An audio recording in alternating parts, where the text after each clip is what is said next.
안녕하세요. 마틀다입니다. 오늘부터 아빌라의 성녀 예수의 데레사 자서전을 읽어드리겠습니다. 이분은 16세기에 활동했던 스페인 출신의 성녀이십니다. 가르멜 수도회의 개혁자이자 제2의 창립자이셨고 교회 학자 반열에 오른 위대한 신학자이기도 하십니다. 수도명은 예수의 데레사이지만 지역명을 붙여 아빌라의 데레사라고도 불립니다. 소아 데레사와 구별하기 위해 대데레사라고 부르기도 합니다. 더 자세한 내용은 인터넷에서 아빌라의 성녀 데레사를 검색해 보시기 바랍니다. 그럼 지금부터 책을 읽어드리겠습니다. 아빌라의 성녀 예수의 데레사 자서전 제1장.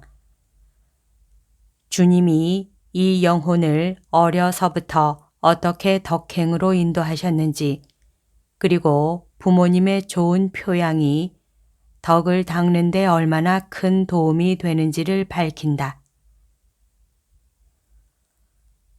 주님이 채워주신 푸짐한 은총과 더불어 하느님을 두려워하는 덕이 높은 부모님을 모셨다는 것은 만일 내가 그처럼 못된 인간이 아니었다면 나를 좋은 사람으로 만들고도 남음이 있었을 것입니다. 아버지는 좋은 서적들을 즐겨 읽었고 자녀들을 위해서는 카스틸리아 말로 된 책을 갖고 있었습니다. 이런 좋은 서적과 어머니가 우리에게 길들여 주신 기도와 성모님과 몇몇 성인들에게 신심을 갖도록 보살펴 주신 정성 어린 마음씨 덕분으로 나는 6, 7세부터 경건한 성품이 눈뜨기 시작했습니다. 나는 부모님의 좋은 표양의 도움을 받고 있었으니 두 분을 바라보는 것만으로도 선에 대한 격려를 느꼈습니다. 아버지는 가난한 사람들에게 애덕을 크게 베풀었고 앓는 사람이나 사환 노복들에게도 따스한 동정심을 갖고 있었습니다.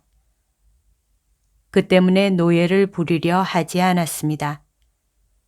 그들의 비참한 처지를 너무 가슴 아파하였기 때문입니다. 아버지의 형제 중 한 분이 부리고 있던 여종이 우리 집에 잠깐 있게 되었을 때 아버지는 다른 아이들과 꽃같이 여겨주었고 자유 없는 그가 무척 불쌍하다고 하였습니다. 아버지는 언제나 항상 진심을 말하였고 헛맹세를 하거나 남을 헐뜯는 일은 도시 없었으며 늘 단정하고 근엄한 몸가짐이었습니다. 마찬가지로 어머님도 많은 덕을 갖추고 있었는데 몹시 병약한 생애를 지냈습니다. 퍽 얌전한 분이었고 곱고 아름다웠음에도 불구하고 그런 것들을 자랑 삼는 티라곤 없었으며 33세의 젊은 나이에 세상을 떠났는데 그때 이미 노년기의 부인들과 같은 옷차림새를 하고 있었습니다. 어머니는 온유한 성품에 아주 바른 판단력을 지니신 분이었습니다. 일생 동안 수많은 시련을 견디어내고 크리스천다운 경건한 죽음을 맞이하였습니다. 우리는 두 누이와 9 형제가 있었습니다. 나를 제외하고는 하느님의 자비로 모두 덕을 닦는 점에 있어서 부모님을 닮았었습니다.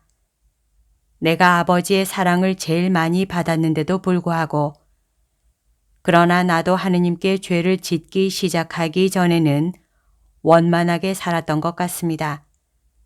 그러니 주님이 베풀어 주신 좋은 성향을 마구 악용한 것을 생각하니 나는 다만 한탄하지 않을 수 없습니다. 우리 형제들은 내가 하느님을 섬기는데 방해될 만한 짓은 아예 하지 않았습니다. 나와 거의 동갑내기가 되는 오빠 한 분이 있었는데 우리 둘은 늘 함께 성인전을 읽었습니다. 내가 제일 따르던 오빠였습니다. 물론 다른 형제들에게도 다 깊은 애정을 품었었고 그들 역시 나를 아껴 주었습니다.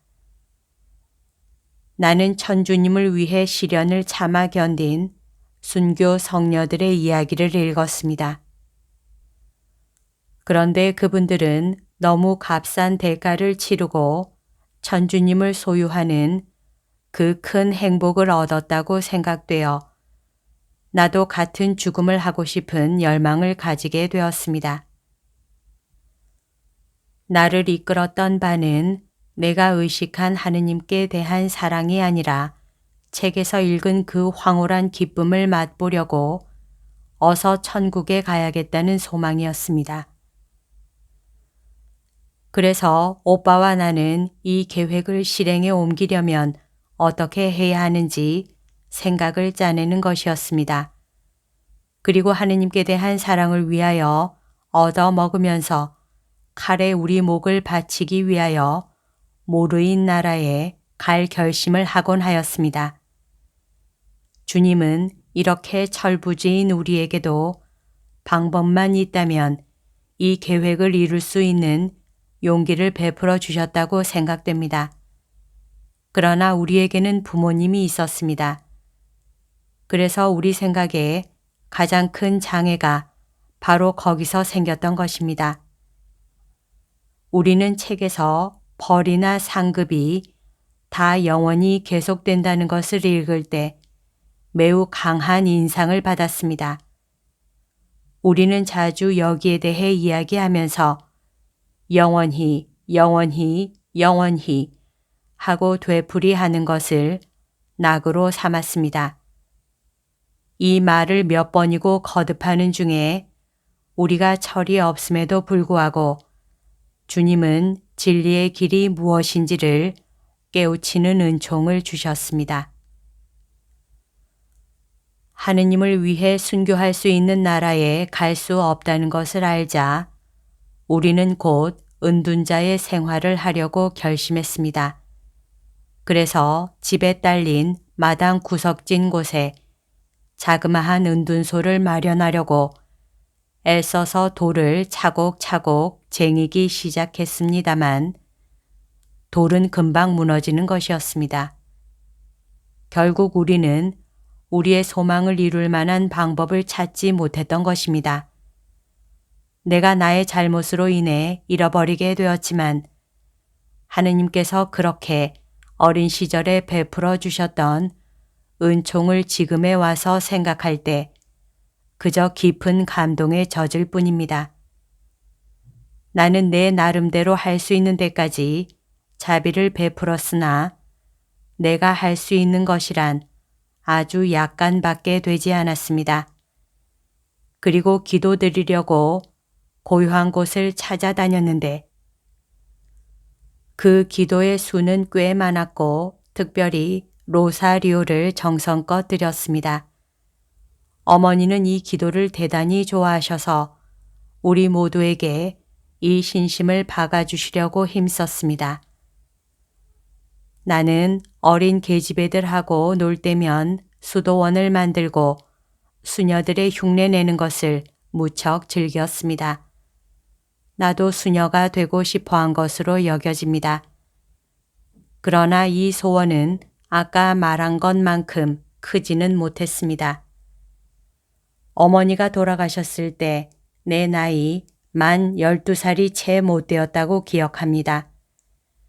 나는 내가 어떠한 존재를 잃어버리고 있는지를 깨닫기 시작하였기에 비탄에 잠겨 성모상 앞에 가서 하염없이 눈물을 흘리면서 성모님이 어머니를 대신해 주도록 간절히 바랐습니다.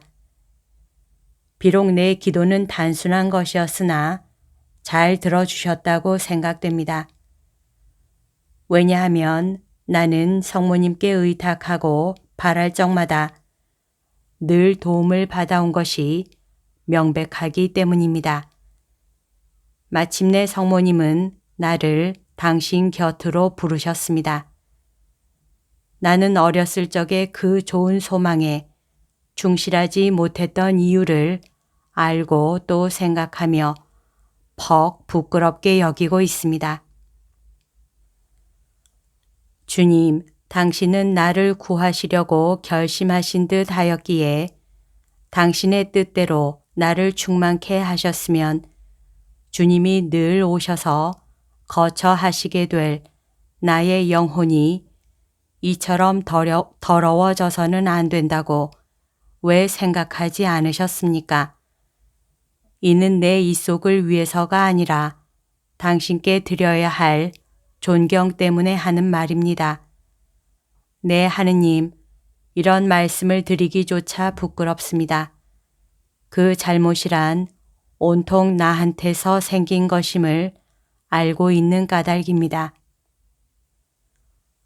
왜냐하면 그 무렵부터 이미 내가 오로지 당신 것이 되도록 하기 위해서 그 이상의 무엇을 나에게 하실 수가 있었겠습니까? 또한 부모님께 대해 불평을 말하기도 불가능합니다.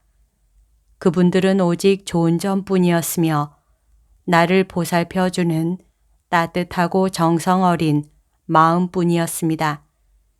이 나이가 지나가자 나는 주께서 나에게 베푸신 자연적 은혜를 자각하기 시작했습니다.